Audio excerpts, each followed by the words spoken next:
Khris, you've played alongside Giannis in this team, and while you've been doing that, your game has been dissected, sometimes maligned, but you've had great postseason performances.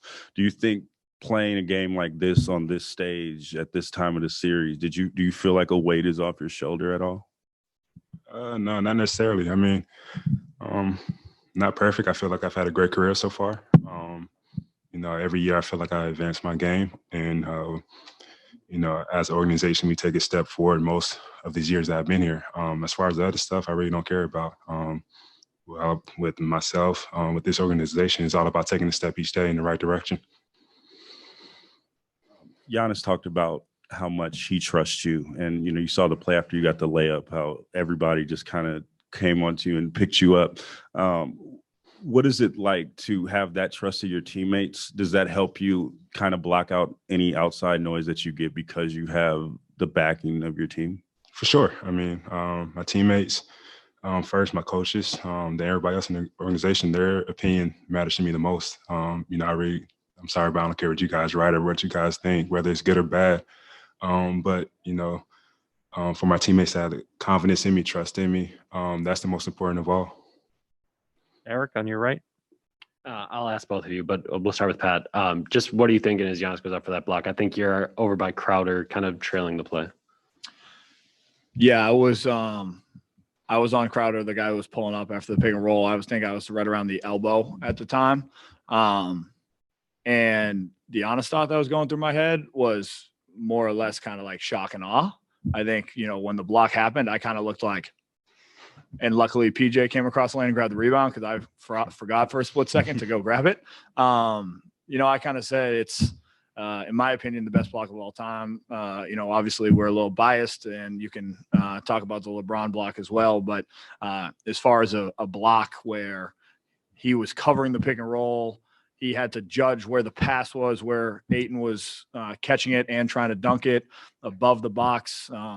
It's about as impressive as you can get. You were far side, I believe. Yeah. What was your vantage point? Kind of the same thing as him. Probably say excuse my language, but it was one of those oh shit moments. 2 times, like, oh man, like we gave up a layup, then next thing you know, he's blocking it. It was a great effort. Didn't give up on the play when it seemed like they had an open layup or a dunk. And, that's what we need in this finals. Everybody get those extra effort. And, he came through for us big on that play. Khris, for you, obviously, all of your teammates that have been up here have talked about how much they trust you. Pat had missed 2 threes at the start of the fourth quarter, and then he steps into a big one and manages to hit it. Just what do you think it is? You see Pat line up another one and have that open shot? That's what we want him to do. That's what he's out there for. He's hit many big shots for us throughout the season, throughout this playoff run. Like I said, he's out there for a reason. If he has an opening to shoot and he's wide open, he's got to shoot it. Whether it's make or miss, it's just going to keep the defense honest for one. Then 2, he's a great shooter. Tim?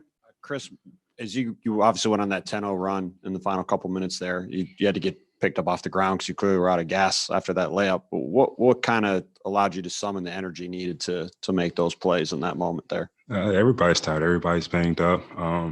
Just got to give it your all, leave it all on the court. We could rest and sleep and get treatment after the game, but while that game is being played, there's no excuses of exhaustion or something's hurt. If you're hurt, you just can't be out there. But that's all. Give it your all. And what exactly is it about this building that you thrive so much in it? And I mean, even next door, you weren't quite the same player as you've been since you've gotten here. Just the energy. I've been playing in this, building for 2 years now. A lot of shots. Guess I got to get some extra shots in Phoenix and whatnot. But just got to find a way to knock down shots on the road. I mean, it's been tough for me all, postseason long. Just got to find a way. Brian, over here on the left. Khris, it seemed like earlier in that fourth quarter, you guys were just kind of hanging there a little bit. They opened a little bit of a lead. Was there a point where it sort of changed and you said, okay, I can win this for us now? We're there?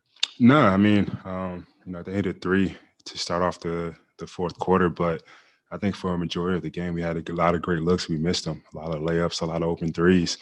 You just hope at some point they're going to fall, but at the same time, you have to get stops, and that's the main thing. That fourth quarter, we were able to get stops when we needed to. Lori, right here.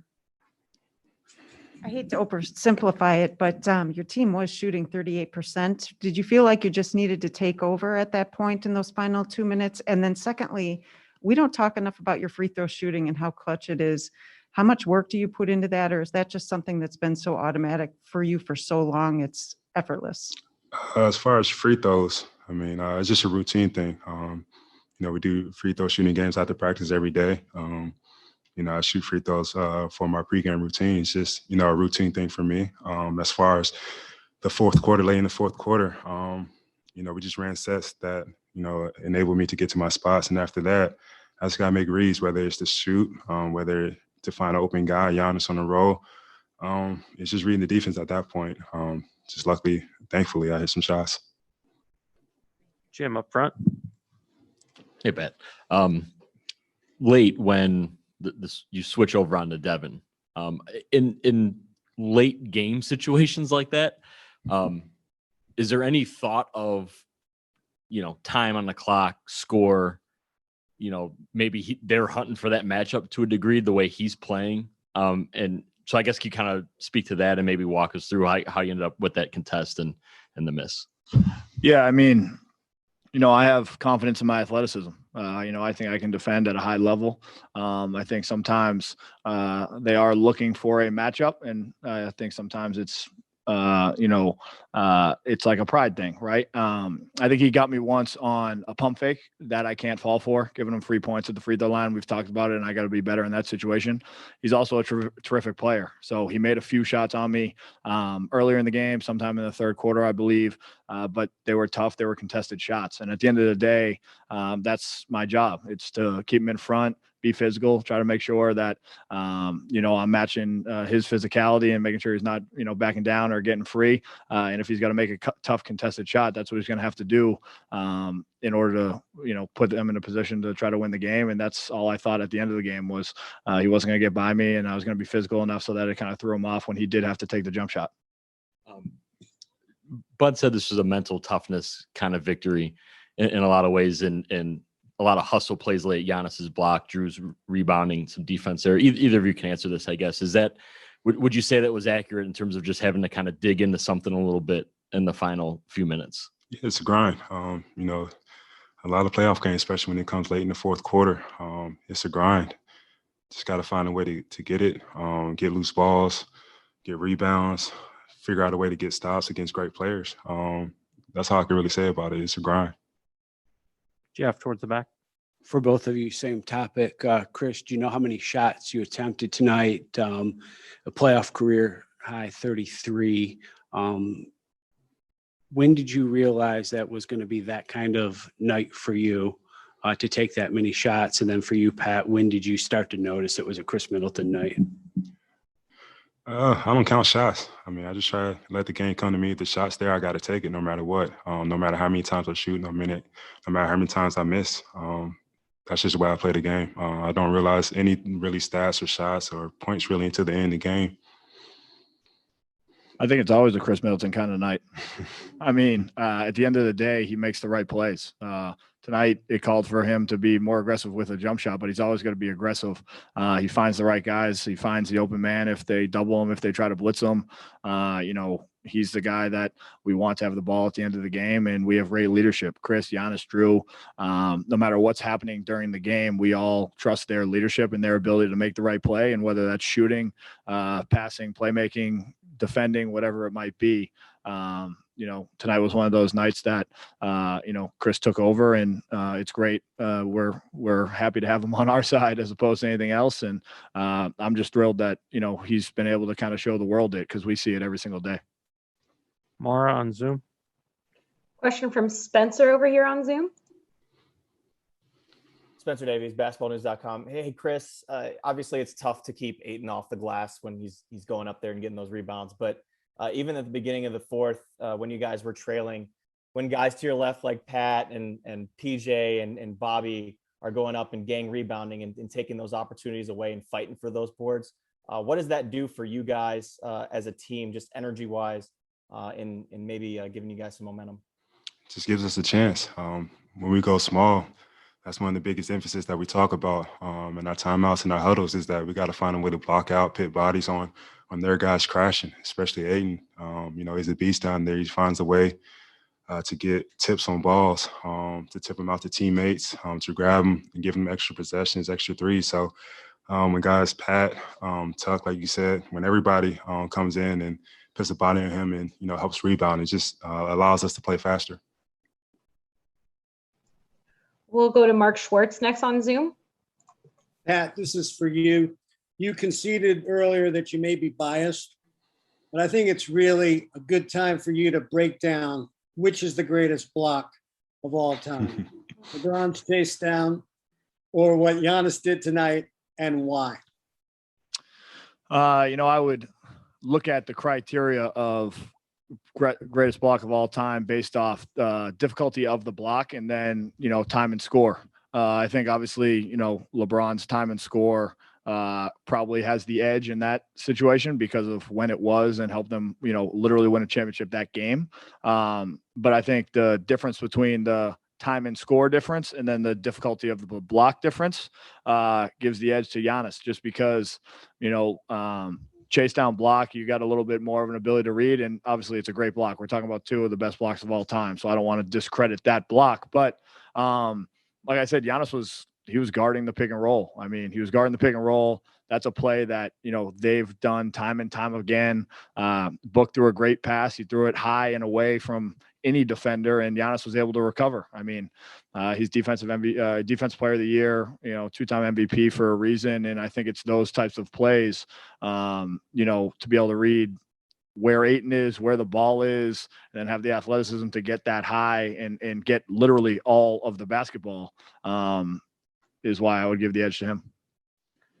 Last two questions in here, Lori and then Eric. Khris, your personality is always interesting. When we hear you on Zoom, we have to turn up the volume. And I think you've always hated the limelight. And now I think you're bringing every teammate you can to a joint press conference.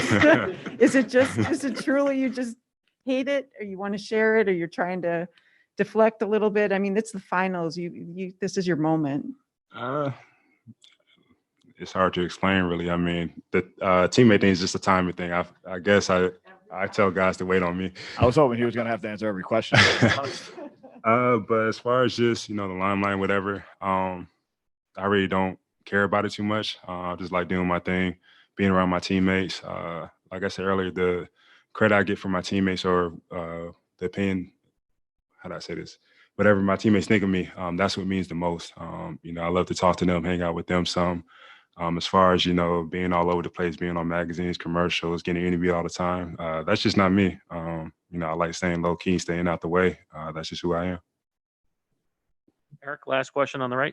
One more for you, Khris. So for you, you're up 4, you're going to the free throw line. You guys have just gotten a stop. And then all of a sudden you feel 7 foot, 240 pounds, just hug you on the way. Like, what are you thinking other than like, man, I'm tired. Let me shoot this free throw.